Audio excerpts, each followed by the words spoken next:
and Arthabandhu is going to lead us through some very clear thinking. I'm expecting it to be clear because Arthabandhu often is. But yeah, last week I was just reflecting that we were reflecting, encouraging us to reflect more deeply. And there was something Arthabandhu said that I've written down, which I really liked, where we start to lift the Dharma off the page and live it out in practice. So that was kind of last week. So anyway, without further ado, I'd like to introduce you to Arthabandhu. Thank you, Arthabandhu. Thank you, Buddy.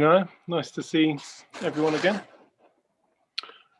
So yes, so we're on to the third talk of this series. I think each talk has gradually got harder for me to kind of put together for some reason, but I made it in the end. I had to sort of practice what I've been preaching and go for a reflective walk and try and figure out how to finish this talk. So here we go. Here's what I've got for you this week, and we're moving into from reflection into meditation this week. So there'll be a little bit around meditation as a way to wisdom, but of course it's a big topic, and what I say is just going to be a few comments really. So I wanted to squeeze in a story again this week, and this time it's a story from the life of a Zen master, Japanese Zen master called Hakuin, and he's quite a character. He's very sort of austere and quite kind of fierce character, and there's lots of interesting stories about his life and his practice. So the story is about him meditating and reflecting on a sort of thorny issue, something he struggled with, something which disturbed him, and he had to kind of work out for himself. So the story is that he was particularly inspired by a Chinese Zen master who would have lived some years before Hakuin was around. He never met this master, and his name was Am Yam Too. I'm sure I'm not pronouncing it right, but we'll go with Yam Too. And so Hakuin had studied this master, studied all his major texts, and learnt all he could find out about his life. And he was deeply inspired by what he read and what he'd studied, and he sort of saw this guy as a teacher who'd really gone deeply into the Dharma. But there was an aspect of from the life story of Yam Too which he really struggled with. It really sort of didn't sit with the rest of the man he'd come to know from studying. And this was the fact that when Yam Too came to quite a sort of sticky end, he was actually murdered. And he was murdered as he was traveling from one village or one town to another. He was beaten up by bandits on the road and beaten to death. And the witnesses to this event say that he screamed a terrified scream as he died. And this is the aspect of the life of Yam Too that for Hakuin he just couldn't make sense of how somebody who could write the Dharma teachings and explore the Dharma in the way he had would have experienced this sort of fear and terror that the scream seemed to suggest. So this became for Hakuin a real problem. Like he couldn't let go of his inspiration he felt for this teacher. He was still moved by these teachings, but yeah, there was this tension with this other aspect of his life, this moment of when he died. And Hakuin wrestled with this, if you like, for some years.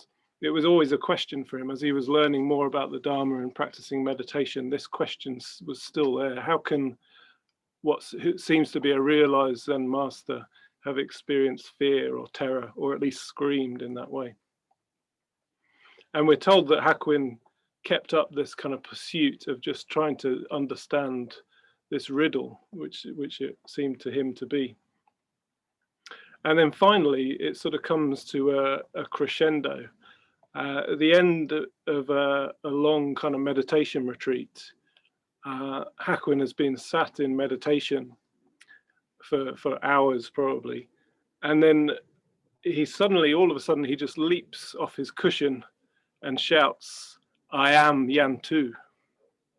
And he's cracked it. He's sort of worked out how to understand this whole kind of mystery. And I'm not going to try and make any comment on what that means or what that meant to him, but it's just I've just used that story to kind of illustrate what reflection and meditating on something of that nature can result in. This sort of breakthrough experience potentially, where something dawns for us and we understand something on another level. And it's more than just what he exclaimed when he had this breakthrough.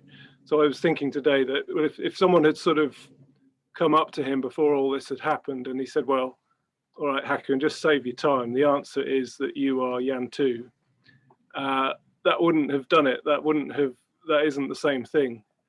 He had to kind of go through that whole experience, which is quite mysterious. It's hard to sort of say what that journey was. He had to do that to kind of come to the resolution he found. He kind of earned that wisdom, if you like. And this is sort of what I think is quite important for us to kind of get our heads around. That this kind of deeper wisdom that Buddhism points to and the Buddha attained is more than just thinking something through and coming up with an answer. It's something that happens in a much deeper, more mysterious way. And yeah, so today we're going to kind of take that a bit further. Where do we go on from reflecting upon the Dharma? And what does it mean to kind of meditate upon the Dharma? So I mentioned that story because I think it shows us several things about this whole journey of reflection and meditation and hearing the Dharma. So Hakuin had clearly found something that was a problem for him, and we might not relate to that story in the same way, but that was because it was personal to Hakuin. It sort of touched something in him, and he had a kind of real motivation to resolve and to somehow hold these two seeming contradictions. And that's probably quite something about Hakuin, that he is very intense, and if he's got an idea he's going to do something, he kind of does it. There's lots of stories of that nature. So he really pushed to resolve this question, wrestled with this koan, if you like, and he stayed with the discomfort that this caused him, and he sort of mindfully just stayed in that tension, that creative tension, and then he was rewarded for his hard work by this breakthrough. And this was one of several sort of breakthroughs in Hakuin's life, but it's quite significant. It seems it's probably, I think it was possibly his first sort of big experience, and it brought with it a freedom and a joy and a confidence in the Dharma that wasn't with him before. It sort of took him further and took him deeper. So I want to move on a little bit, and what I want to look at is this idea that we can move from right view to no view. I might not have mentioned that much so far, but it's said that the Buddha taught and said that he held no view. So it's quite an interesting statement that he held no view, and it seems to sort of contradict the fact that I've been talking about right view and Buddhist views for the last couple of weeks, and sort of how the Dharma is right view. So if somebody like the Buddha has taught us this kind of system of practice, all these different Dharma teachings that are kind of right views, to then come out and say that he has no view might seem like a bit of a surprise. We might not be expecting him to sort of say that. But I think it points to the fact that what his teachings represent what all these different right views represent, are sort of like stepping stones that help us cross to something, to some other place. Like there's often the image of crossing to a further shore, and the further shore representing the enlightened state. So that yeah, these teachings, these practices that we can follow, and advice that we can follow, are all of that nature. They're sort of helpful, but they're not the end goal in themselves. Now, there's another simile that the Buddha himself uses, and that's the simile of the raft. And this is in the Majjhima Nikaya, one of the Pali scriptures. So some of the teachings of the Buddha are in those. And yeah, so he says that his teaching is actually like a raft. So I'll just read you the passage from that text. I have taught how the teaching is similar to a raft. It is for crossing over, not for holding on. By understanding the simile of the raft, you will even give up the teachings, let alone what is against the teachings. So here we could swap right view and wrong view for the teachings and what is against the teachings. So it's this, yeah, this idea. Another way of looking at it is it's a bit like we've got a tool, and we perform a job with the tool, and then the tool has served its purpose. We can put it back in the box, if you like. We can essentially we can let go of it. The tool is not the most important part, or the raft is not the most important part. It's the experience, the wisdom that it leads to, which is not a kind of thing or a concept in the same sense. So in the same sutta where there's this simile of the raft, the Buddha, it's quite sort of comical how the Buddha uses this image of the raft. He says to his disciples that sort of holding on to the teachings once you've reached enlightenment is a bit like somebody on this beautiful island or this other shore, nirvana. Once they've got there, rather than just sort of relaxing and enjoying it, they sort of walk around with a boat on their heads all the time, and they just don't put this thing down. And so the Buddha gives a real impression that they're sort of encumbered by this teaching, or these teachings, these books and ideas that they're sort of clinging on to, and they never really, because of that, it sort of stops them experiencing the real freedom of the enlightened experience itself. I sort of thought of another image, another kind of metaphor or simile or something. Is a bit like it's a bit like you've learned how to ride a bike, but you sort of insist that you're never going to take the stabilizers off or something like that. So you never really kind of experience the freedom that could be. Anyway, that's probably enough similes about that. So I want to sort of take this a bit further and explore this idea that freedom and the fully enlightened state means just that you are free of the teachings as well. You're free of the concepts that helped you get there. You kind of let go of those as well. And in a commentary on one of the Perfection of Wisdom sutras, Sangha talks about this freedom and spontaneity that comes when you can just depend on the wisdom coming directly from the enlightened experience and let go of the teachings. And so he says what results is freedom and spontaneity. You're not going by rules. You're not going by thoughts or ideas. You're not going by concepts. And he also says you're not being so concept ridden, but functioning freely and spontaneously.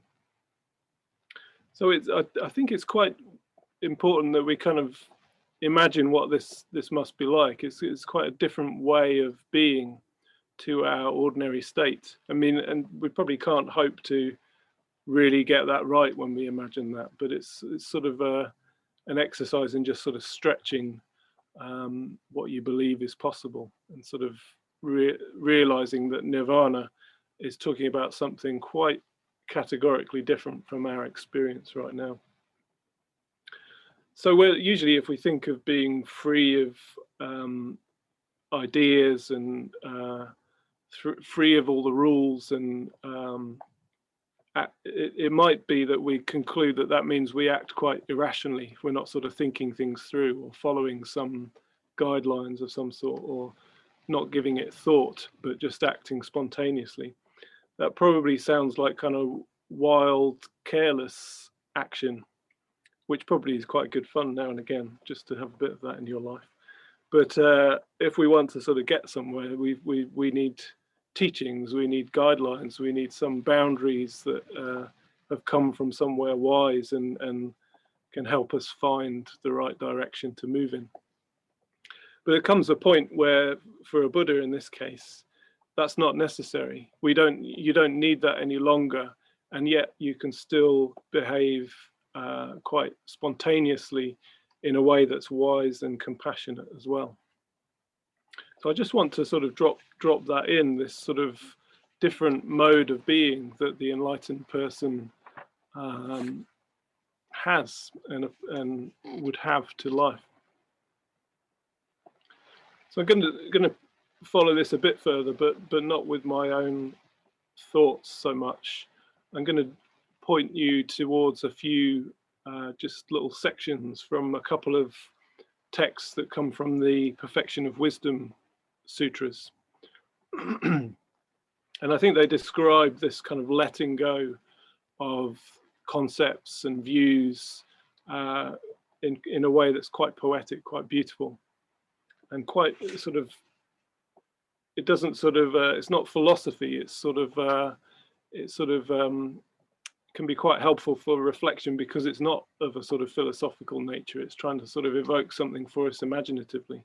So you can see how you respond to some of these descriptions around the same theme I've been talking about.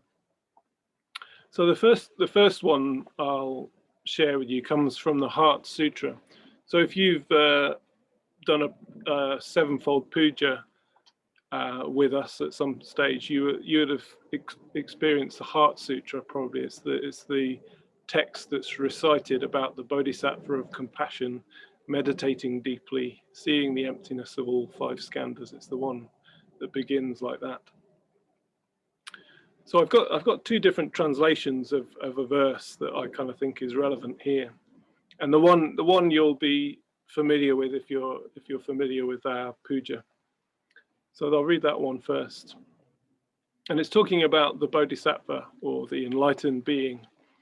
So it says of the Bodhisattva that they are holding on to nothing whatever, and they are dwelling in prajna, wisdom. And it says they are freed of delusive hindrance, rid of the fear bred by it, and reach clearest nirvana. So here you can take holding on to nothing whatever in a few different ways. But here I'd suggest we could look at it as holding on to no concepts whatsoever, or holding on to no views whatsoever. And instead of holding on to views, they dwell in prajna, wisdom. So this word prajna, wisdom, there's lots to be said about how you might translate that, but I think the relevant thing to bring in here is it's wisdom that is directly intuited. So it's wisdom that's not mediated by concepts or ideas. It's wisdom that is known immediately.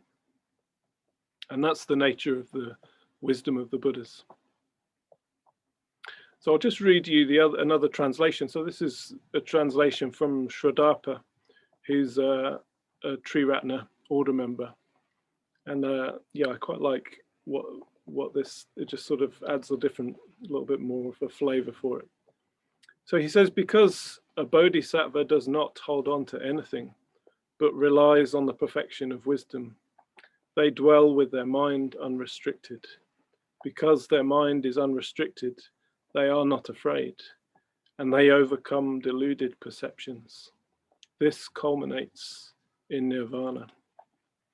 So yeah, like I've been saying, it sort of suggests this freedom and spontaneity in there. And here Shraddha is talking about the mind unrestricted, because it's no longer sort of clinging to these ideas and views.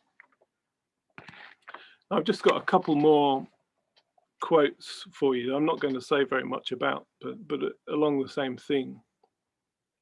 This one comes from a text called the Ratnaguna Samchaya Gata, and it's sort of in a similar vein. It sort of says, it uses the image of a monk, a homeless monk, and it says, without a home they wander, concepts never hold them. In the original, it's dharmas never hold them, but you could read that in this context as concepts never hold them. So I'm quite sort of struck by that verse, that yeah, they're free in the sense of a monk who isn't tied down to a home, and then but at the same time it's sort of bringing in this kind of metaphysical freedom, that it's not that they're restricted in the ordinary sense. It's concepts that have no hold on them. They're free of concepts. And then one more quote, again from the same text, the Ratnaguna Samchaya Gata. And it says that what needs to happen in order to sort of reach this full enlightened experience, this is what it says needs to happen. All words for phenomena in the world must be left behind. Then the deathless and perfect knowledge will not be far away. This is what the perfection of wisdom means. I'll return to get that quote again just at the end, I think. So I'm going to give a Dharma health warning at this point in time, because for a good while, for probably the whole of our Dharma practice, really effectively, we'll still need the teachings of the Dharma, the guidelines of the Dharma. We can't just, we might feel inspired by texts like those I've read, and you might have heard that sort of sentiment before, that you let go of the teachings and open into the expanse and the void and the blue sky. But actually that's all true, but the teachings are important, and we'll need to keep kind of coming back to the teachings to guide us along the way. Even as we sort of dip into this more open way of being, you'll probably find what happens is you sort of touch into these bigger experiences, these more open experiences, concept-free experiences. And then really to make any sense of them, you need to sort of return to your Dharma books, return to your study groups, and try and understand what that all means, and what to make of that, how to apply that in your practice, in your life. So that's the warning. Don't let go of the teachings prematurely. Don't dismiss the teachings prematurely. So all of that is quite, maybe you might find looking at those texts and sort of certainly looking at them very quickly in the way we've done just now, it might not have registered much, or you might not have been able to make much sense of that, what I'm saying there. That's quite understandable, really. We've just sort of raced into it. So the last section that I want to sort of spend time on in this talk this evening is giving you some more of another of these little lists of pointers, and this time we're on pointers for meditating on the Dharma. So it's sort of, you'll probably see how it relates to what I've been talking in the quotes I've read for you, but this will sort of bring it much more down to earth and give you some practical sense of how to apply these ideas, these ways of being. So the first pointer is more like a question for you to kind of explore and consider. And it's to ask yourself whether you believe there could be such a thing as I've been saying is called perfect wisdom, prajna wisdom. Do you believe there could be a kind of direct knowing of the nature of reality, that's not mediated by words. And sort of it's worth just spending some time considering how different this would be from the ordinary ways in which we know things. So exploring this question should help sort of open us up to the experiences themselves, and sort of help us understand the nature of what it is to know something in the ordinary sense, conceptually as well. Start to sort of see some contrast there. And then the second suggestion pointer I've got for you is to look out for moments in your experience when there is less conceptual content. So when the views maybe just temporarily kind of quieten down or drop away, and this can happen under different kind of conditions. And I'm not necessarily talking about meditation or spiritual practice, but just different situations in life where for some reason these concepts and ideas have kind of been temporarily taken offline or kind of knocked out for the time being. And so these experiences can arise quite naturally. I'll give you some examples in a moment. But to make use of them dharmically and sort of start to make use of them in our practice, you have to start to be able to kind of recognize them and value them and kind of nurture them, support them when they come along, sort of stay in that space when they come along. So there's a little story I read some years ago. I've been trying to find it ever since and not being able to. And it gives this story about a man writing about what's happened is he's in his car on a long journey and he's just stopped at the side of the road, laid down on the back seat and gone to sleep. And then he sort of describes the process of waking up in this strange, unusual place at the side of the road. And he wakes up and he's just completely confused. He doesn't know where he is. He doesn't know what he is. He sort of describes this kind of being completely mystified by this experience. And all he can see is these weird lights kind of pass, as the lights reflected off the road and onto the roof of his car, but it's all at such strange angles and he just doesn't recognize it. And the whole of his experience, he kind of doesn't recognize. And he just describes very well what that's like. And then gradually, he also describes how he's gradually kind of recalls who he is, where he is, what he's doing, what his life's all about. And so he describes this time where he kind of went offline, all the views, all the stories of himself kind of went offline, and then gradually it comes back. So that's a sort of quite strong example of what I'm talking about, but there's others that you might experience as well. So you might have something similar when you're sort of suddenly shocked by something or other. You sort of slip off a ladder or hear a sudden loud noise, and it can be sometimes it almost just sort of stops your mind in a sense. And so all these different experiences can give us a different sense of what the mind can be like. And what I'd suggest it is doing for us is giving us a kind of contrast to our normal run-of-the-mill experience. And with that contrast, you can kind of understand what the normal is like more clearly, because you've got something to compare it to. I think it's a bit like imagining a kind of goldfish jumping out of the bowl and suddenly realizing it was in water. That sort of thing, that something can kind of jolt us out of our everyday experience, and suddenly we realize what that everyday experience consists of, what the assumptions are, what the habits are. But while we're kind of stuck in it, it's very hard to see. Okay, so the next point is when you are studying the Dharma or trying to work on something you're reflecting upon or exploring a Dharmic topic, to kind of mix up your approaches in how you do that.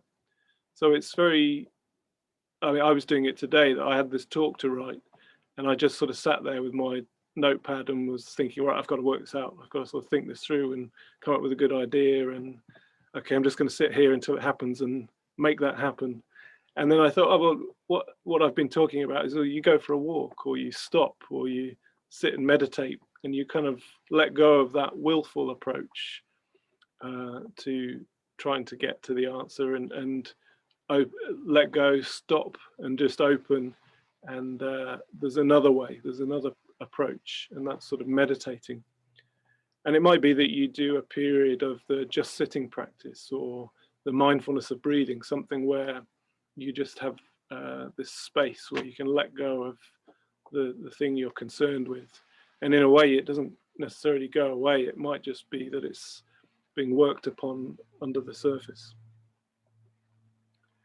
So the fourth suggestion is to try and, it could be with any experience. It could be like just sat on the bus watching what your mind notices, or anything like that. And you just try and notice what you're bringing to that experience. What assumptions, what views, what habits are you bringing to that experience? It's quite a tricky thing to try and do, because again, it's this, you're a goldfish in a bowl trying to see the water kind of scenario again. So you can really sort of try and just be very patient, but very observant about what's happening here in this experience. And over the years, when I first learned to meditate, and the sort of in between that time and getting ordained, my meditation practice, where I sort of found I was able to work on some sort of reflection, some sort of insight practice, if you like, would be in how I approach the mindfulness of breathing. And it would be by exploring it, by sort of asking myself questions. Well, what is the breath? I've got ideas about what the breath is, but what is it in my experience? And to sort of try and cut through all the views and the stories. And it was quite an interesting process. I also did the same sort of thing around the experience of the body in meditation. And what you might find is you have sort of ideas and stories about what it is to breathe, or what it is to experience your body. And they might be images of your body. Or I remember doing the mindfulness of breathing and realizing I had images of my lungs, and this kind of physiological image in my mind. And I thought, well, that's something I'm kind of overlaying on the experience. What would it be to let go of that and just be with the breath in a more simple, direct way? And then that could sometimes really open up into something quite mysterious, that when I got really close to the breath, as it were, it became something quite unusual, something quite mysterious that I couldn't really describe or put into words.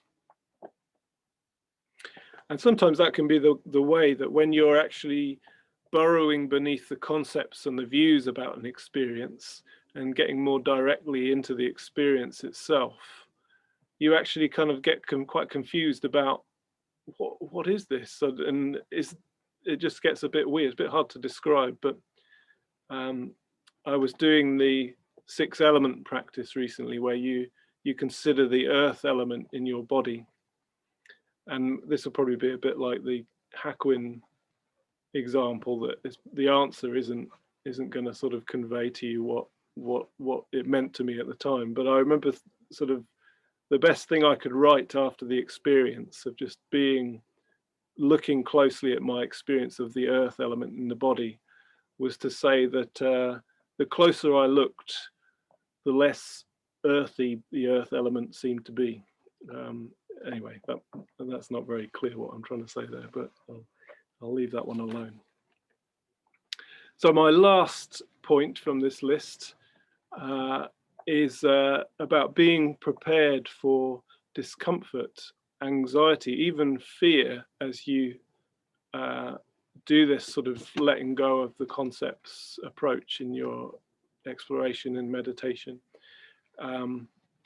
As you move towards a more sort of spacious, open awareness of what's going on. You can try and practice something that the poet Keats called negative capability.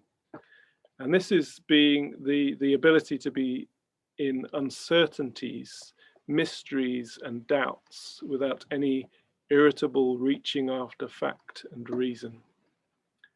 So yes, the ability to be in uncertainties, mysteries, doubts without any irritable reaching after fact and reason.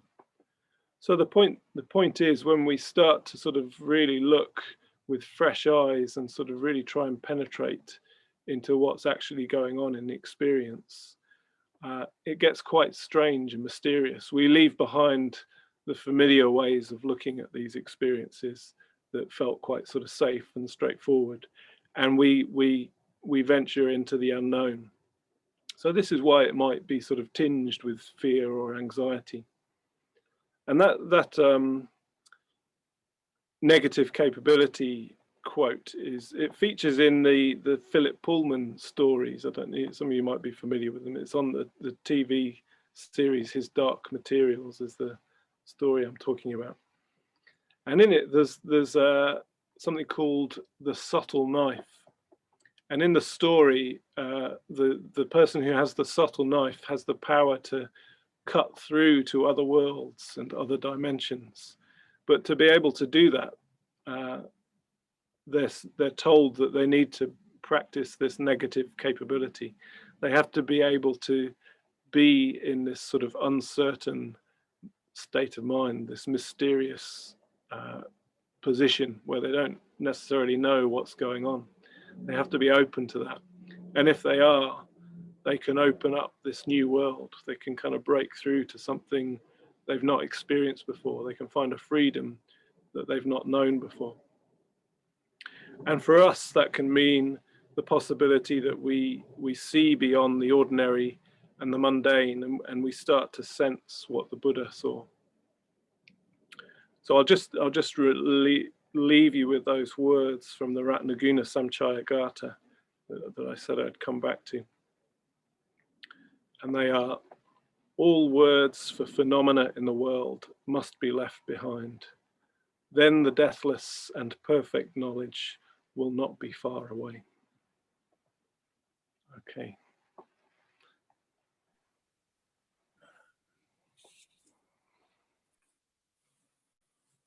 Okay, thanks Arthabandhu. Very stimulating